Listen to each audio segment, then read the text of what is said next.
Okay, first up is open forum. Individuals may address the council about any item not contained on the regular agenda. We have a maximum of 10 minutes, which we're going to adjust a little bit tonight. And if additional time is needed, we'll bounce it to the end of the agenda. The council is not going to take any official action on items discussed at the forum, with the exception of referral to staff or commission for future report. So we have 3 people on the open forum list here. So Mark Clisant. If you could, oh, sorry, just name and address up here, please. All right, Mark Lassard, I'm at 22569 Fawn Vale. I'm just here to talk about, hopefully real briefly, Minnesota state flag. As we may have noticed, there's been some other cities that have decided to go back with a prior flag. I would suggest maybe we might want to follow that lead.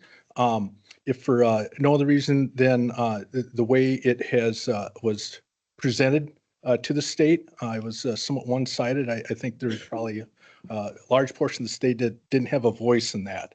And this might be a way to push back on that. So I also understand there's opposition to the old flag and some reasons why, but maybe that that progress or that change could go forward with everyone involved in that. I do have this is basically some reference material on that, if that's something I could present. All right.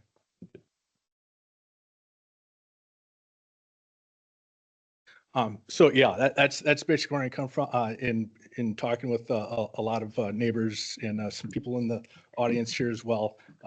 There's I'm not the only one. There's a good amount out there. That's all I really had to present. I don't know if there's any questions or anything I should stand for. Otherwise, I'm good. I'm aware of the Champlin activity, but yeah, any questions, anyone? No questions, but thanks for. We appreciate it though. Cool. Thank you so Thank you, much, Mike. Mark. Yep. All right, and next up is Mariah.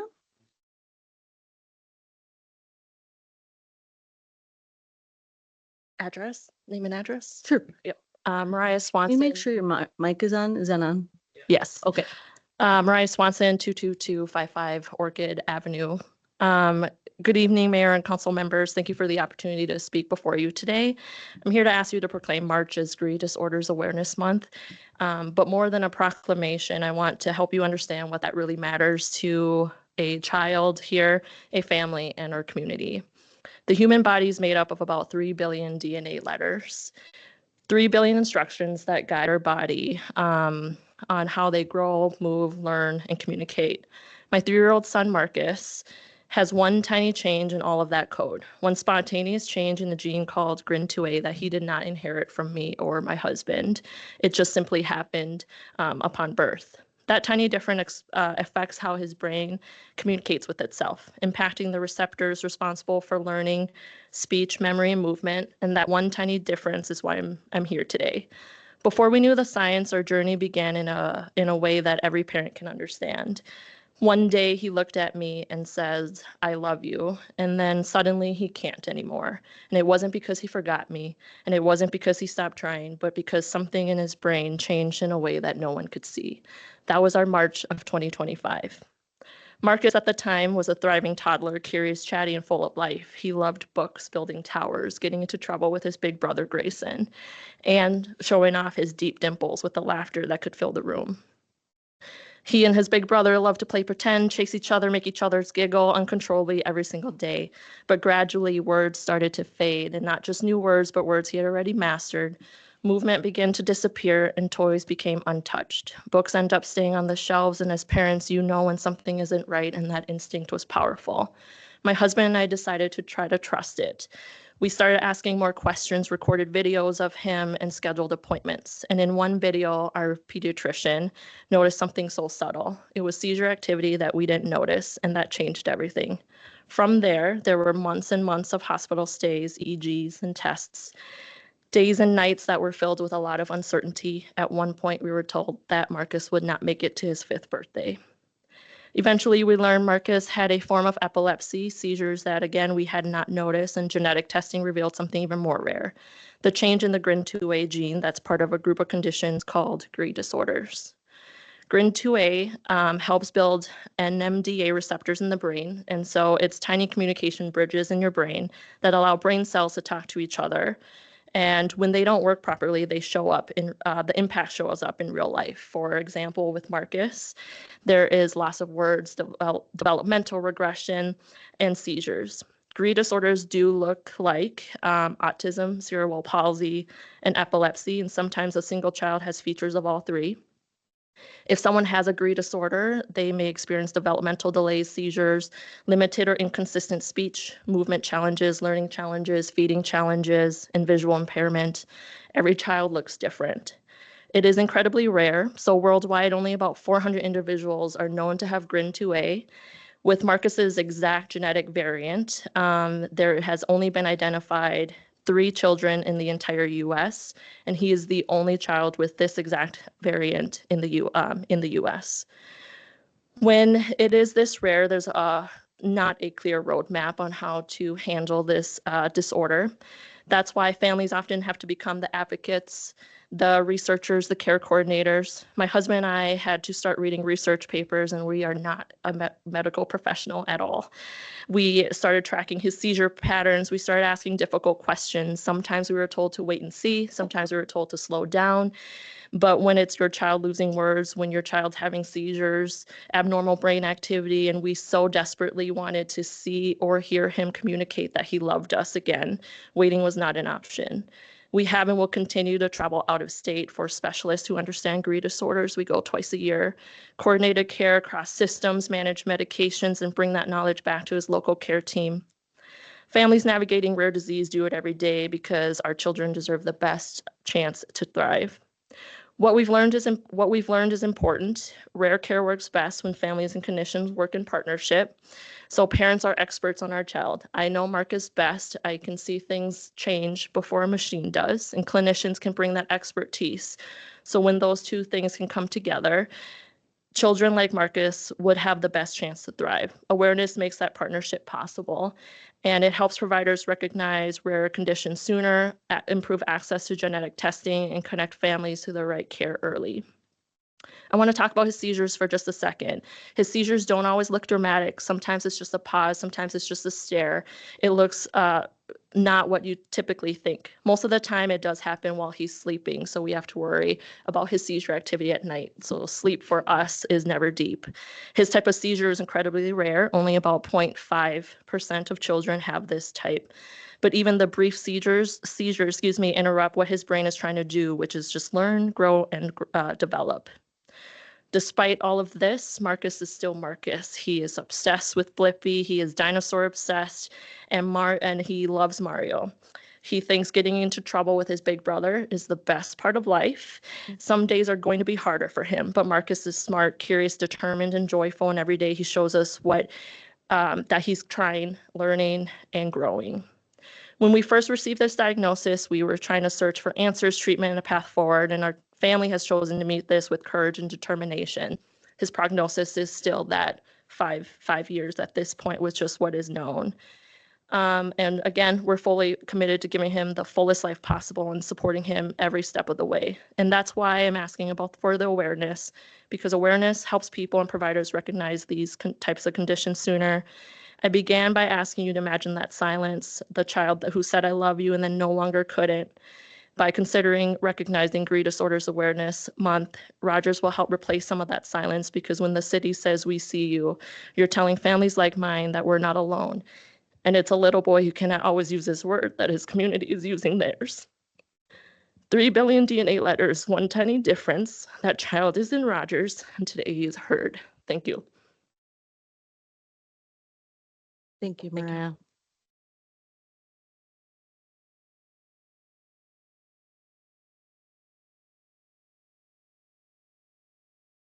If you have anything you want to share with the council, feel free to email me. Okay, thank you.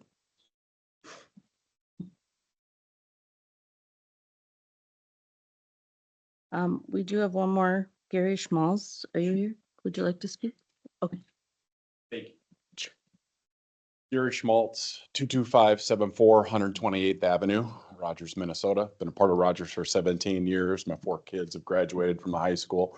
My request of the council for tonight is to also consider the flag that we fly here in Rogers, Minnesota. As you're probably aware, Champlin, St. Francis, and Zumbrota is my understanding the cities that have chose to fly the old flag or the retired flag. And I come with a little bit of a different perspective. I come as a historian. Right now, I have the great opportunity to go to Gettysburg, Pennsylvania, and bring groups of people that want to tour and hear the stories of what happened at Gettysburg during the Civil War. Maybe you're aware, maybe you're not aware, but Minnesota has a storied history. Minnesota actually sent the first 1,000 troops to preserve the Union during the Civil War. While the flag that was just recently retired is not the same flag that they carried at that time, but it is really similar. It had a deep blue background. It had the seal of the state on it. That was a simpler seal at the time, not as complicated as one that we just retired. But if you're familiar, they had an incredible charge, an incredible stand where they sustained 86% casualties in the second day at Gettysburg. That flag, that our last flag represented in a significant way, it is about an identity. Minnesota has an incredible historical identity that my fear or my frustration is that's being set aside. We cannot forget what our history was. When we do, it's very difficult for us to move forward. We have to have what was and what's going to be gathered together where we're at right now.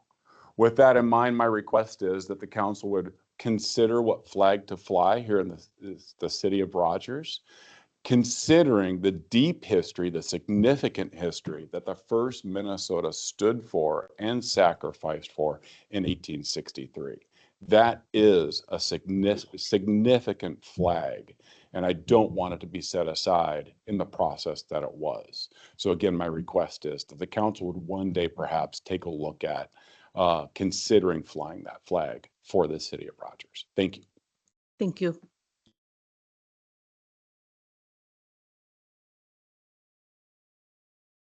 All right. Next up, we have presentations. We have one here. So Doran's going to share something with us. Madam Mayor, council members, we have some special guests here this evening. We've got 5 civil engineering students from the University of Minnesota that are working on a project, and as part of that project, Rogers and our infrastructure is their subject. And so tonight we have Ashley Hong, Levi Houck, Greg Barrett, Sam Pickering, and Tyler Beal. And Greg Barrett is a Rogers resident. Thanks for visiting us. Does anyone want to tell us about what you're studying?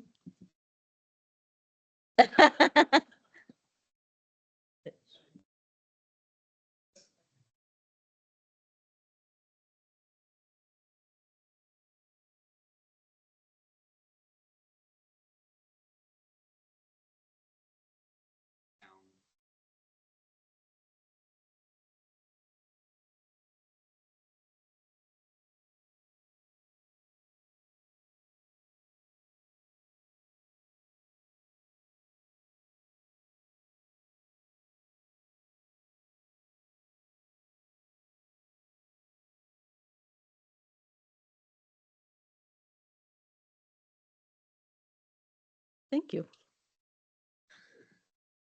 I'll just say one thing. Welcome, you guys. I'm a graduate of the U of M in the civil engineering group too, so it's great to see folks coming into it, and you can learn a lot from Doran. I've known Doran a long time. We got some interesting projects here, so thanks for getting into that career. It's important to it's important work that civil engineers do, so appreciate what you guys do.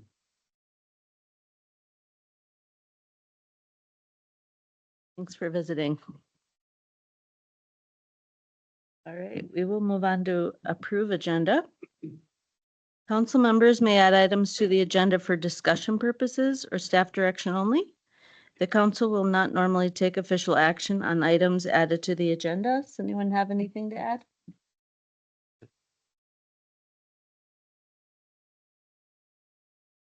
I'll second.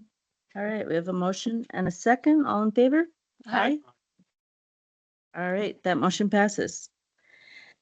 All right, we'll move on to consent agenda. These items are considered to be routine and will be enacted by one motion. There will be no separate discussion of these items unless a council member so requests, in which event the item will be removed from consent and placed elsewhere on the agenda. Kevin, you had something to read? Just gonna pull 5.7. 5.7? Yep. Anyone else? All right. Make a motion for everything else? I'll make a motion to approve the consent agenda minus 5.7. Second. All right, we have a motion and a second. All in favor? Aye. All right, that motion passes. Okay, 5.7. 5.7, it's just a resolution acknowledging Rock and Rogers, kind of the city's commitment, supporting the event and at its current location here through 28.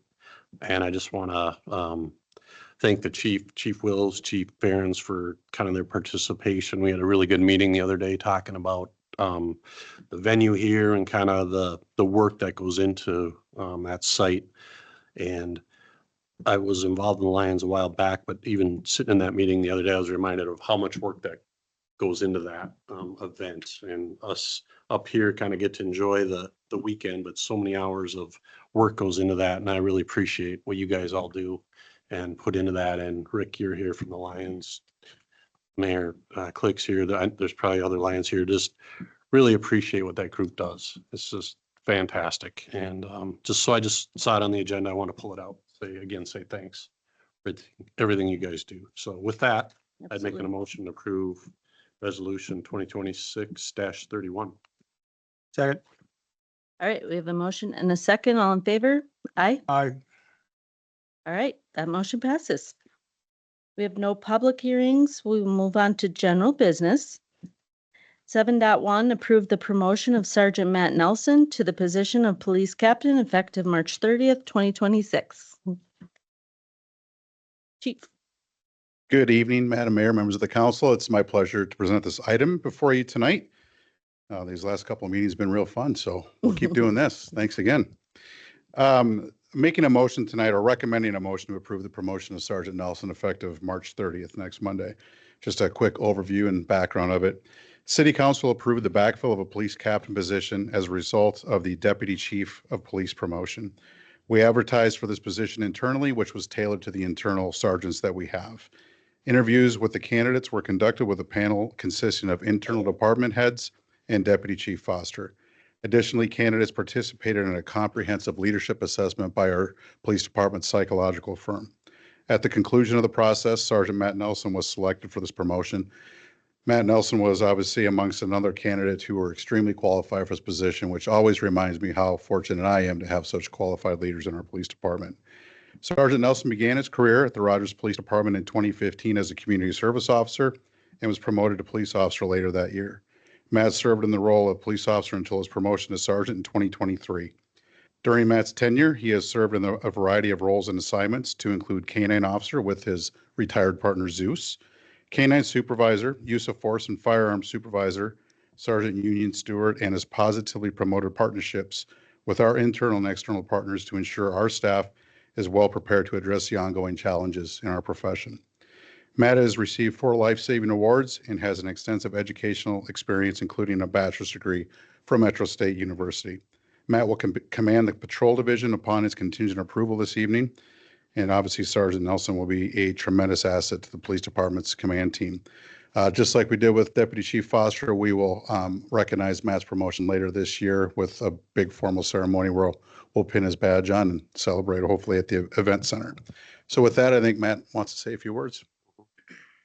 Well, good evening, Madam Mayor, members of the council. I just wanted to take a brief moment to thank you all for your consideration tonight and for this very exciting opportunity. As somebody who grew up in this community, I'm very honored to be a part of this department and the growth that the city has had over the last many years now. And I'm extremely blessed to work with all of these people back here. This truly is a family, and I've learned something from every single person back here. Even our new guys have helped me along the way as well. I'd also be remiss if I didn't point out the support that you've all provided over the years. Many of you have done ride-alongs in my squad with me, with my very loud, obnoxious partner in the back, and you put up with that. So we really appreciate your support with the department. I appreciate your support and really appreciate your consideration tonight. So thank you for this very exciting opportunity. I'm very, very excited for this next chapter of my career. So thank you.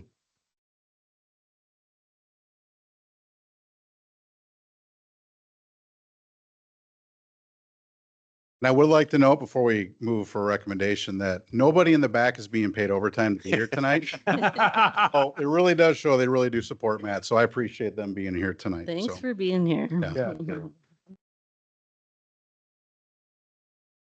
With that, Madam Mayor, we would make a staff recommendation for a motion to approve the promotion of Sergeant Matt Nelson effective on Monday, March 30th.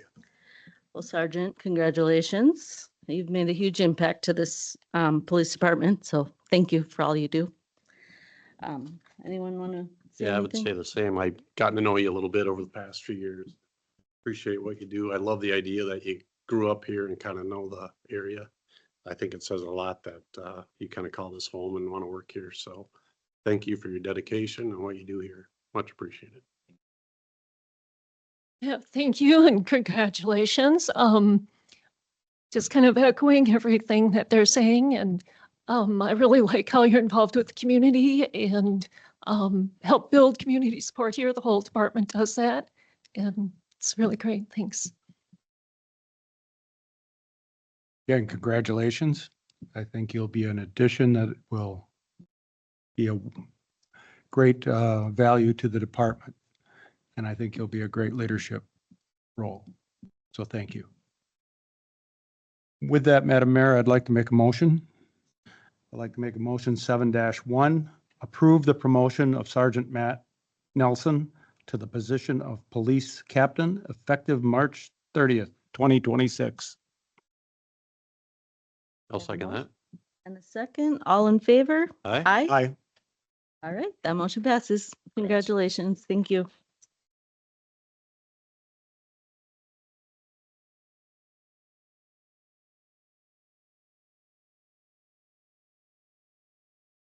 Right. Now we get some more exciting things to talk about as IT. 7.2 items related to the Scale server project. Jason.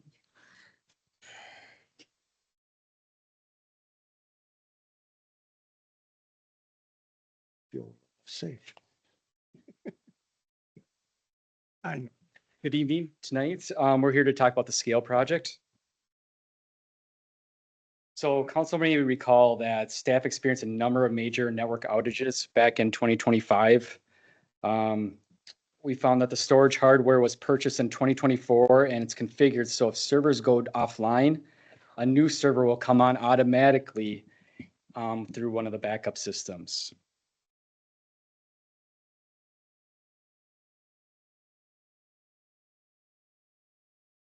And I guess what happened was that did not automatically fail over like it was supposed to.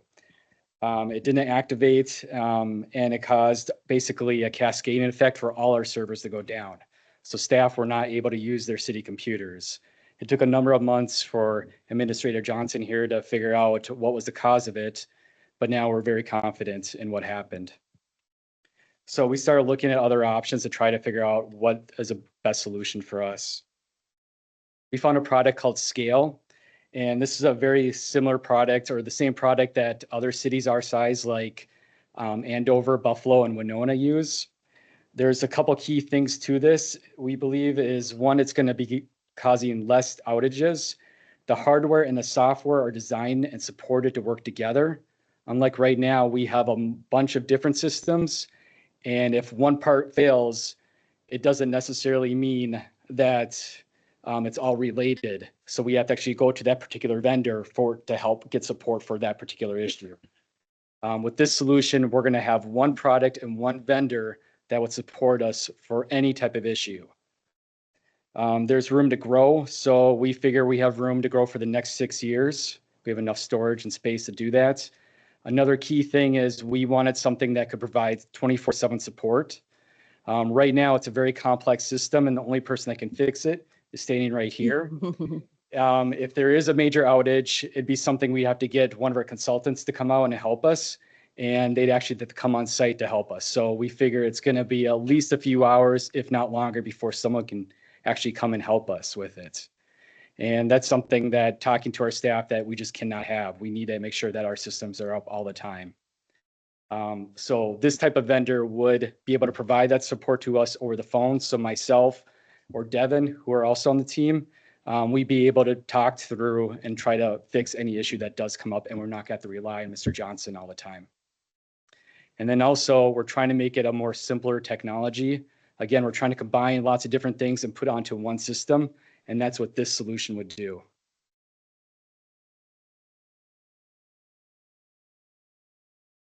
So we met with a couple different vendors, and we got a quote for scale for $102,000. This includes all the hardware, software, licenses, and again, 24/7 support. We found another product that's similar that you can see for the number, but again, it's comparing apples and oranges. So it's not a perfect similarity, but it's about the closest solution we could find. With this, though, we also have a unique opportunity to do a cost savings with our city of Elk River. Right now, this project would include an agreement with the city of Elk River to share security software system, which will save both cities about $12,000 annually. Plus, Elk River would be paying the city of Rogers $10,000 per year to host their security software on a city of Rogers server. And then due to these savings, and also looking at replacing our hardware every 6 years instead of 4 years, we're looking at this project will actually pay for itself every 5 years. So if we have Elk River support us and do this agreement with us for the next 5 years, it's going to pay for itself altogether. And that's, again, when comparing to our current plan right now, what we're doing is we have 3 physical servers. We're replacing them every 4 years, and that does add up over time. So I feel pretty good about bringing this proposal to you, but there is a but, like anything. We're here to tell you that even if Elk River doesn't approve the agreement, that we would still want to go ahead with this proposal or this project. The quote is likely going to increase in cost if we hold off any longer. In fact, on Monday, the vendor pulled our quote that we did have, and they increased it by $9,000. And they said it's likely going to increase again, but they won't tell me exactly when it will happen. If council approves this project, I'd like to actually sign that proposal or that quote tomorrow morning, so we get into their system and we are committed to that cost. And then there is, again, a little bit of a risk, but we also feel really confident that Elk River will pass this too, because it's a cost savings for them. They don't have any other better options in terms of cost savings and really to provide the services that they want to do with this. But they're bringing it to their city council on April 6th.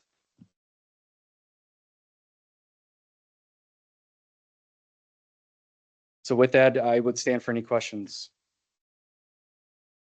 First question. Sure. You said 6 years. So the transfer to a new Civic Plaza, all this would go with it. Yep, correct. This will all move to the new city campus. Okay, and there'd be enough volume there to handle it? Yes. Yep, Okay. great question. 24/7 service support. Is there a buck attached to that? Nope, there's not. We pay for that up front with Okay. that total dollar. So they figure. come out no matter what, doesn't cost us a dime. It's already been Exactly. paid for. It could be one time they come out or 50 times they come out. It's going to be the same. Okay, and then you said 5 years lifespan. What, I didn't quite catch that. It's a 6-year lifespan. Okay. Our old servers, or the servers that we have right now, we replace them every 4 years. Okay, So with this proposal, we want to replace this server every 6 years. And it's built to do that. The vendor recommends, I think, 5 to 7 years. and even without Elk River, we'd still be monetarily ahead going with this quote compared to the competitor's quote. Yes, correct. Okay. Thank you. I see that this software is mandated by the Minnesota BCA. Is the data is it primarily public safety data? Yeah, it is. And that's why Elk River has to do this too. Like we were supposed to do this too. And so that's why I'm saying it's the best option for Elk River to share that license cost. We're basically splitting the cost 50-50. It's pretty unusual for vendors to do this, but they've made it clear and we have the proposals from that vendor to split those costs. So my question is, if we're hosting Elk River, like if they have an issue, it's separate from us, or how would that work with that? Yeah, that's a great point. I mean, they're going to have remote access to their data and they're not going to have access to our data and vice versa. But if there's a physical problem with the server, that's on us. But we also believe that the system we're proposing will always have that uptime where right now we can't guarantee that. So, Okay. but it is on us if there is a major issue. But it's still covered under the 24/7. Yep, exactly. And again, that's part of the $10,000 cost too, that we would be invoicing the city of Elk River is to help cover the cost it takes for us to manage and support that server. Okay, so like staff support, you're saying? Yep, Okay. yep. Was this cost, Jason, anticipated last, when we went through budget sessions last No, time? no, we were just investigating of trying to figure out what the cause of it was last summer during the budget season. We didn't really know exactly what was going on, so we were trying a couple different solutions. And unfortunately, it's one of those things where we try fix, we think this will work, but we find out a month or two later it didn't work. So how does this affect your budget with everything else, you know, spending money on this? How does that? Well, if the city of Elk River approves it, it's actually going to pay for itself every 5 years. So there really is no cost to the IS Capital reserves. If they don't, for whatever reason, which again, I don't think it's very unlikely, then that is going to come out of IS Capital reserves. We do have money set aside for projects like this, and we've met with finance to make sure that this is still appropriate amount. And this was something you were thinking about looking into like next year's budget anyways, correct? Yeah, exactly. This is something I wanted to do for a little bit, but, and we actually looked at it a few years ago, but at that time, I just thought it was too expensive and I wanted to try to do with what we had. Unfortunately, it just didn't really work out the way I wanted it to.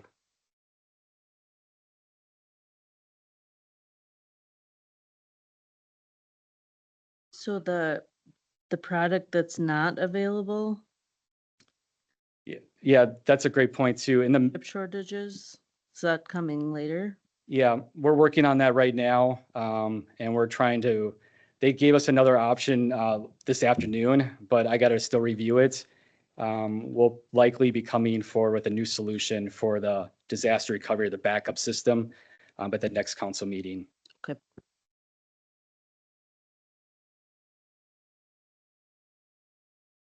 Questions, anyone?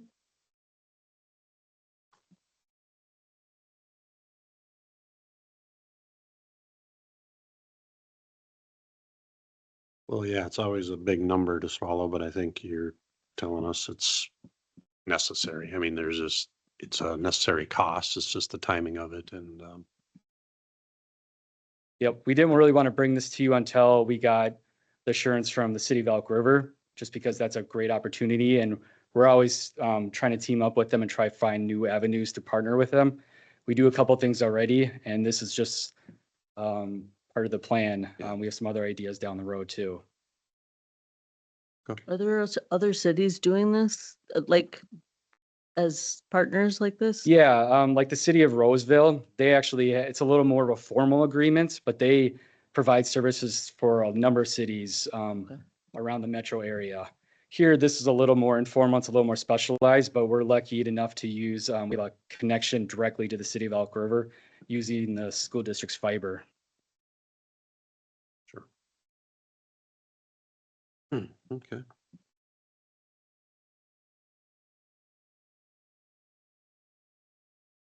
And you were saying that this is kind of a requirement as far as from the BCA or? Yeah, the security software that we spend $24,000 annually on is a requirement by the BCA.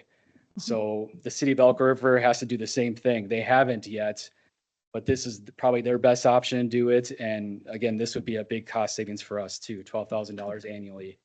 The agreement also says basically Elk River can back out at any point.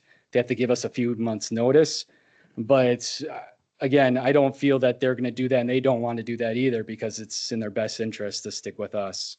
But I would say like in 5 years or 6 years when we're going to replace this equipment, that's when we'll probably have another discussion with them to see what they want to do in the future. Maybe they'd want to host it for us at that point. I don't know. But with technology, it's always changing so quick. Right. It's hard to know. Yeah.